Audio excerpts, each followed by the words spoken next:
welcome back to Mexico News Network's Breaking News. Don't forget to keep informed 24/7 by logging on to our website www.mexiconewsnetwork.com, and also stay informed by following us on social networks on Google+, Facebook, as well as Twitter. You will find us as Mexico News Network. Now let's continue with more information. An Australian farmer recently made a very surprising discovery while tending to his land: the gigantic fossilized jaw of a 100-million-year-old sea creature. The creature in fact turned out to be an extinct carnivorous marine reptile known as Kronosaurus queenslandicus. Robert Hakan, whose farm is near Nilla in Queensland, said in a written statement that he was out poisoning prickly acai when he saw some of the objects shining in the distance. He stated at first glance that he thought they were fossilized mussel shells, so he drove away. 10 minutes later, his curiosity got the better of him and he turned back. He jumped out of his car and cast his eyes upon these enormous pieces of bones. He thought to himself, "My gosh, what have I got right here?" When Hakan realized he had found something important, he notified the Queensland-based Kronosaurus Corner Museum. Dr. Timothy Holland, the museum's curator, said in a statement that the scary thing is that the creature wasn't even an adult when it died. It still had a lot of growing to do. If that wasn't frightening enough, there are very large indentations on each side of the mandible to accommodate enormous overhanging teeth from the upper jaw. He said he doubted a lot of animals would have escaped the jaws of Kronosaurus once within biting distance.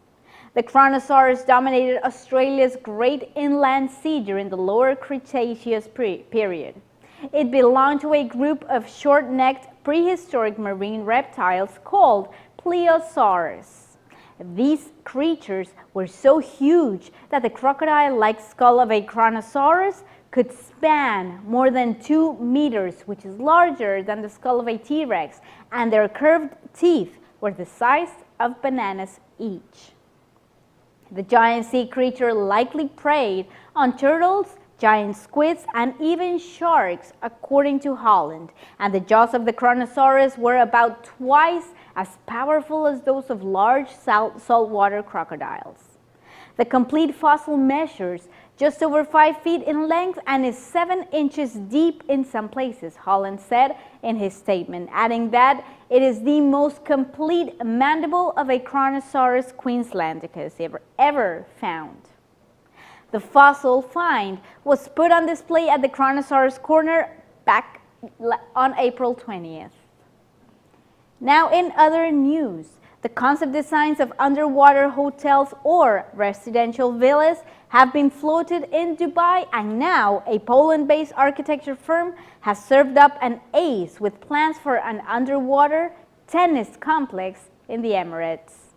Polish architect Krzysztof Kotala of 8+8 Concept Studio, the promoter of the concept itself, is scouting for big-time money investors, building his case based the economic gains for Dubai if it's built right there.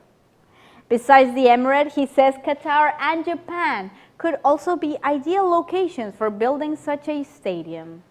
Dubai is the host for World Expo 2020, which is expected to bring in 25 million visitors to the country, while Qatar will hold the FIFA World Cup in 2022.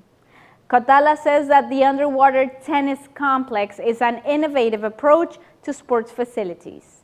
The complex itself, which consists of 7 arenas, works as a sports, recreation, and exhibition center.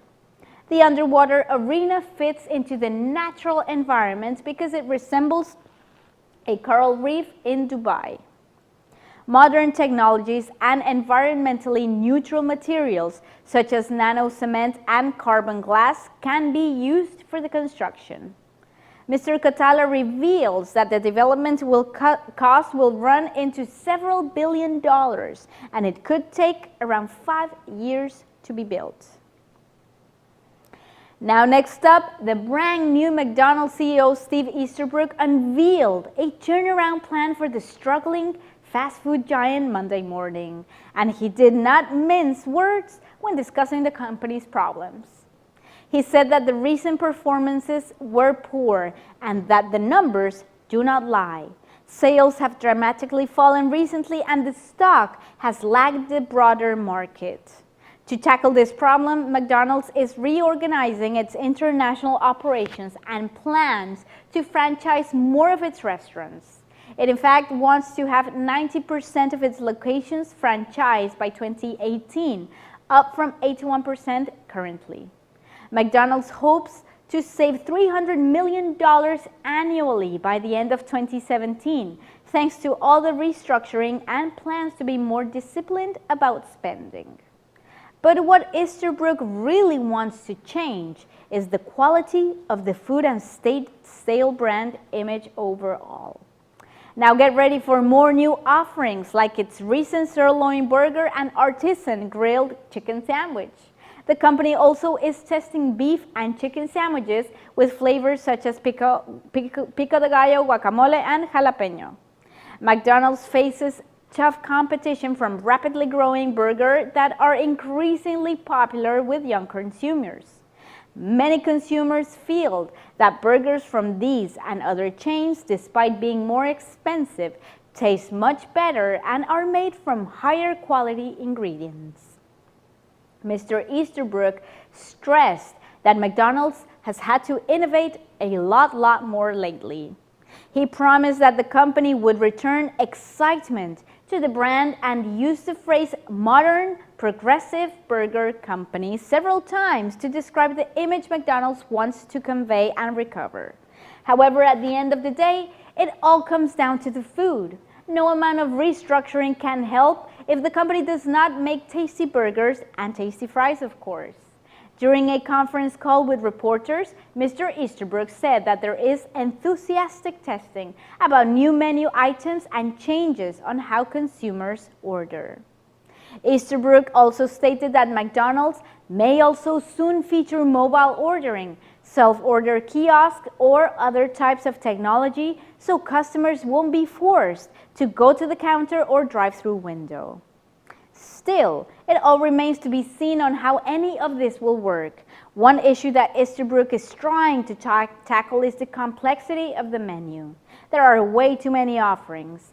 Customization may be something consumers want. However, it could also make the ordering process even more complicated. And in other news, Jeff Bezos, the billionaire CEO of Amazon, is one step closer to conquering space. Blue Origin, the commercial space travel company Bezos founded, launched a surprise test flight on its New Shepard space vehicle this past Wednesday. Bezos stated that the rocket's engine worked flawlessly.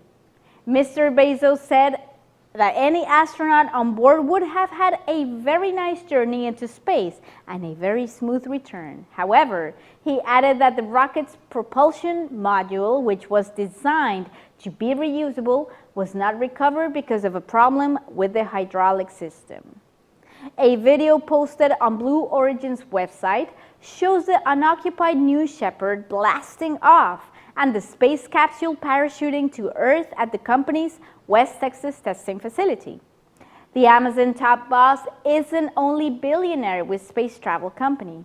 A spaceship launched by Virgin Galactic, the company founded by Virgin CEO Richard Branson, crashed in October, claiming one life. Tesla CEO Elon Musk is also getting into the space race. His commercial rocket ship company SpaceX and Boeing won a contract with NASA last year to shuttle astronauts to the International Space Station. Incredible news. We'll be right back with more information on Mexico and the world of science and technology after these few messages. Audio Jungle.